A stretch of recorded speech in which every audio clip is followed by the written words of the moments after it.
అస్సలు పోలికే లేదు, అంచనాకు అందట్లేదు. సెఫాలజిస్టులు కూడా చెప్పలేని ఎన్నిక. దేశం మొత్తం ఆసక్తి కలిగిన ఎన్నిక. ఏపీ ఎన్నికలపై ఆ మాత్రం సస్పెన్స్ ఉండాలి. కొద్దిసేపు టీడీపీ కూటమి అంటారు, కొద్దిసేపు వైసీపీ వస్తుందంటారు, రాత్రేమో వైసీపీ అంటారు, పగలేమో టీడీపీ అంటారు. మొత్తం మీద సెఫాలజిస్టులు కూడా సరిగ్గా అంచనా వేయడానికి అందని ఎన్నికగా ఈ ఎలక్షన్ మిగిలిపోతుందా? 2014-2019 ఎన్నికలతో పోలిస్తే 2024 ఎన్నిక అనేది రహస్యంగా ఉండడంతో పాటు అంచనాలకు అందకుండా ఉంది. ముఖ్యంగా పొలిటికల్ పార్టీలు, సెఫాలజిస్టులు, ఇతరులు ఎవరు కూడా సరిగ్గా అంచనా వేయలేని పరిస్థితిలో ఉన్నారు. కారణాలు ఏవైనా పోలింగ్ రోజు ఓటరు ఏం చేశారు అన్నది ఇక్కడ చాలా కీలకంగా మారిపోయింది.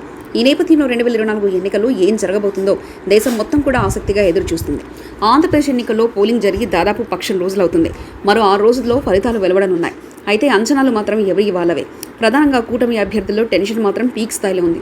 ప్రధానంగా ఏపీ ఎన్నికల్లో టీడీపీ, జనసేన, బీజేపీ కూటమిగా ఏర్పడ్డాయి. అయితే పోలింగ్ జరిగిన తర్వాత కొత్త సందేహాలు మొదలయ్యాయి.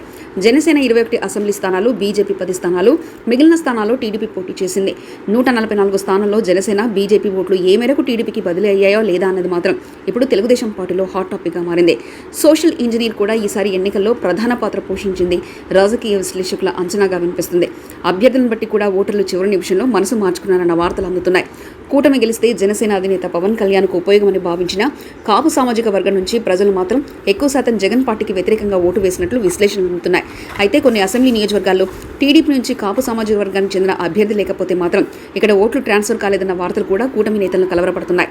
కూటమి గెలిచినా పవన్ కళ్యాణ్ ముఖ్యమంత్రి కాలేడని భావించి కొందరు కాపు సామాజిక వర్గానికి చెందిన నేతలు ఈ నియోజకవర్గంలో వైసీపీ కాపు అభ్యర్థికి ఓటు వేసినట్లు కూడా పోలింగ్ అనంతరం వస్తున్న కథనాలు, విశ్లేషణలు కూటమిని ఇబ్బంది పెట్టే విధంగా ఉన్నాయి.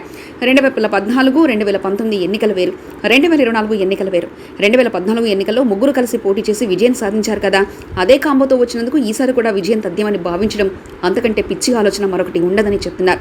నాటి పరిస్థితులు వేరు, నేడు పరిస్థితులు వేరు. అలాగే 2019 ఎన్నికల్లో జనసేన, టీడీపీ, వైసీపీ విడివిడిగా పోటీ చేయడంతో వచ్చిన ఓట్లను కూడా ఇప్పుడు కలుపుకొని తమదే విజయమని అనుకోవడానికి కూడా వీలు లేదు. ఎందుకంటే నాడు సంక్షేమ పథకాలు నేరుగా జనానికి అందలేదు, అలాగే వాలంటీర్ వ్యవస్థ లేదు. అందుకే నాడు సామాజిక వర్గాల వారిగా విడిపోయి నాడు ఓటు వేశారు. కానీ నేడు పరిస్థితి చూస్తే మాత్రం అందుకు విరుద్ధంగా కనిపిస్తుంది. పోలింగ్ సరళిని చూసిన వారి అంచనాలు అందని విధంగా ఉన్నాయి. ఎన్నికల్లో క్యాస్ట్ అంటే, క్యాష్ అంటే సంక్షేమ పథకాలు ఎక్కువగా పనిచేస్తే కులాలకు అతీతంగా జగన్ పక్షాన నిలిచే అవకాశం ఉంది. అలా కాకుండా చంద్రబాబు నాయుడు వస్తే మళ్ళీ రాష్ట్రం బాగుపడుతుందని, ఆయనకు చివరి ఛాన్స్ ఇస్తే పోలా అన్న ఆలోచన మాత్రం అది కూటమికి అడ్వాంటేజ్గా మారుతుంది.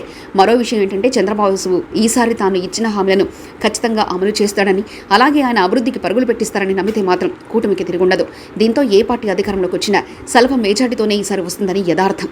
ఏకపక్షంగా వన్ సైడ్ ఓటింగ్ జరిగిందని భావించడం అంతే తప్పిదమని రాజకీయ విశ్లేషకులు సైతం అభిప్రాయం వ్యక్తం చేస్తున్నారు.